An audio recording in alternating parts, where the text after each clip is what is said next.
നിങ്ങൾക്ക് ഉറക്കത്തിൽ നിന്ന് എഴുന്നേറ്റ് വരുമ്പോൾ രാവിലെ അല്ലെങ്കിൽ ഉച്ചക്ക് കിടന്നതിന് ശേഷം എഴുന്നേൽക്കുമ്പോഴൊക്കെ വായിൻ്റെ പുറകിലായിട്ടോ അല്ലെങ്കിൽ വായിലോ മൂക്കിലോ ഒക്കെ പുകച്ചിലുണ്ടാകുന്നുണ്ട്, ഡ്രൈനെസ് ഉണ്ടാകുന്നുണ്ടെങ്കിൽ അത് നിങ്ങൾക്കുള്ള അസിഡിറ്റി ഉണ്ടാകാം.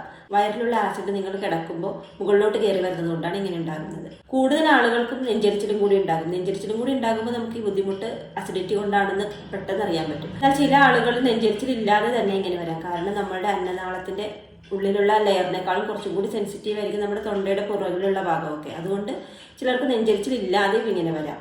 ഇതിന് നിങ്ങൾ ചെയ്യേണ്ടത് എന്താണെന്ന് വെച്ചാൽ കിടക്കുമ്പോൾ ബെഡിൻ്റെ മുകൾ ഭാഗം കുറച്ച് ഉയർത്തി വെക്കുക. അപ്പോൾ ആസിഡ് മുകളിലോട്ട് കയറി വരാതെ നിങ്ങൾക്ക് ആ ബുദ്ധിമുട്ട് കുറക്കാൻ സാധിക്കും. അതുപോലെ തന്നെ ഭക്ഷണം കഴിച്ച ഉടനെ തന്നെ കിടക്കുന്നത് ഒഴിവാക്കുക.